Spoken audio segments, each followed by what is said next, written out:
Oh, dude, the most hate comments that I get is they talk shit that I'm skinny, which is fine, dude. I don't care. I'd rather be rich and skinny than fat and poor. And then like the cars, they think I rent cars, which I don't. They're in my fucking front yard every day. Like that's a compliment to rent a car. Yeah. It's like if I had to rent the car every single day, it's more of a compliment because it costs more. So that, and just like I do look a little bit younger to have this like really big authority, like posture. I think people just hate it because I'm like trying to do stuff with my own life that they don't want to do. And it's just like, it's whatever. It's whatever. But dude, I just say bold shit. Like I say stuff about how like, I made this video about how like men need to make 10K a month and how their girlfriend should lead them if they don't. That video went viral. It pissed a lot of people off. Yeah. And I was just like, I'm not wrong though. Like I'm not wrong. I mean, obviously there's give or take situations. Yeah. But it's like, dude, for you to not to be making a lot of money in today's world, it's kind of like embarrassing. At least in my opinion, I think it's embarrassing. All the tools are there. Yeah. So if you don't, it's either you just love what you do and you're not doing it for money, or you just are lazy. Yeah. You don't want to apply yourself. Yeah. So I agree with both scenarios. I mean, it's like, yeah, if you're not, then I would imagine you love what you're doing and that's totally cool. And like controversy sells. Like when you say stuff online that people don't like, people hate on it. They're like, oh, I never buy from him. I'm like, dude, by you commenting, you're boosting my post higher for someone else to maybe actually buy. Yeah. Like you're helping the algo. Yeah.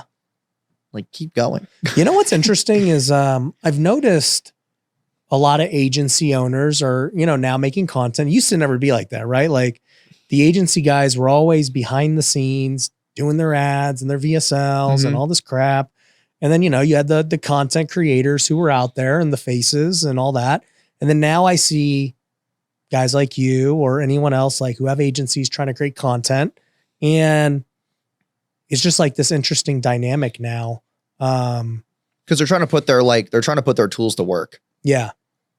But like, I'm just wondering who watches them. It's like other agency owners essentially. Yeah. And like business owners are always trying to pre-vet too, like who they're going to buy from, which I get. Like it's understandable. Yeah. Because it's like the market for agency content's just small. Oh, dude, it's small. Yeah. Because that's why I took the approach of like having some offers that are low ticket that are biz oppy. Yeah. To get people into the ecosystem so that I'm a little bit more broad so I can get more eyes. Yeah. And I choose to speak about certain topics that are like not agency, just controversial. And just like all around. Yeah. Controversial, all around business advice, just stuff like that. I mean, because yeah, man, the content landscape for just agencies is just like really small. Yeah. Like, it's not sexy. Yeah. I have an opinion about agencies and I want to hear what you think, but in my opinion, the more I like look at them and have worked with them and everything else, to me, the model just doesn't make sense. Like, I don't know how they make money. I mean, not at like, okay, so let me take a step back and give some context. I think there's obviously like always the 1% who crush and they're just fine. And then, you know, there's people who are just starting out, they're solopreneurs. So like they don't really have a business. They're just providing labor. And so they can make money. Yeah. But when I look at like the mid-tier agency, who is charging, you know, $2,000 to $5,000 a month, and then they're trying to get a percentage of ad spend. I just look at it. I'm like, how do they even keep a client? Because to me, the churn is going to be so high for two reasons. One, if you do your job too good, you become too expensive. Two, if it doesn't perform, then you're out too.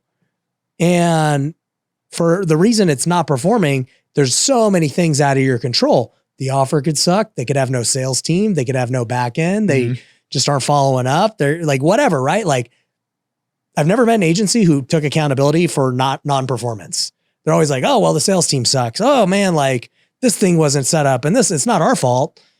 And then I'm like, yeah, whatever. Like there's some truth to it, you know, on both sides. And then I look at the ones who actually do crush it. And the ones that do crush it, once again, you look at it and you're like, well, was it the agency or was it because there's a good offer, good sales team, good back end? And I'm just like, where do they even fit in that mid-tier where they don't get cut out and they also don't deal with like companies that can't afford them because they just don't have anything built. I mean, the thing like for us was always the retention, because like in the beginning, man, yeah, my churn rate was very high, but I had to hire better A players and make sure that we were partnering with the right businesses. Like a big thing with the agency space is that people get into it because it's a make money online niche in the beginning. It's an easy way to make 10K a month. If you want to make $10,000 a month. And that's that guy I was saying, hey, solo, yes, you're just making yourself a job. There's nothing wrong with that. Yeah.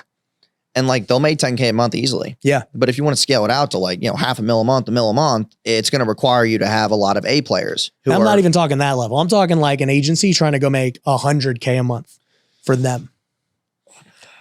I mean, a lot of that's going to come down to like the back end fulfillment piece, which is like, how do you keep them around long enough to build a relationship and have good touch points? Like the thing that we saw really hike up our retention was weekly calls with their account manager.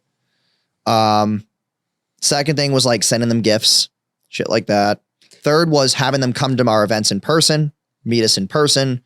Fourth was you're talking the business owners just would come to your event. Yeah. But I guess like, okay, if an agency, it also comes down to like if you're good or not too. Yeah. Like people will. But so much is out of the agency's control. Oh yeah, but we always like to point it out. Like we go through all that. Like we can give you a sales rep. We can give you an appointment setter. We have all those services, or we partner with guys like Cole Gordon and they do it. Mm-hmm. So it's like, if you don't have good relationships, then it's tough to really like scale an agency, because there will be problems. Like, okay, business owner's ad account goes down. Okay, but I have access to get it unbanned. Yeah, I can do that. Yeah. So it's like, if you don't have access to relationships, then your agency won't be able to scale. Mm-hmm. So it's about your relationships. Honestly, that's the biggest thing that helped me out. Like if I didn't meet my friend Hagen, if I didn't like have all these things in place, if I didn't have a relationship with really high level business owners, it'd be tough to scale an agency. Mm-hmm.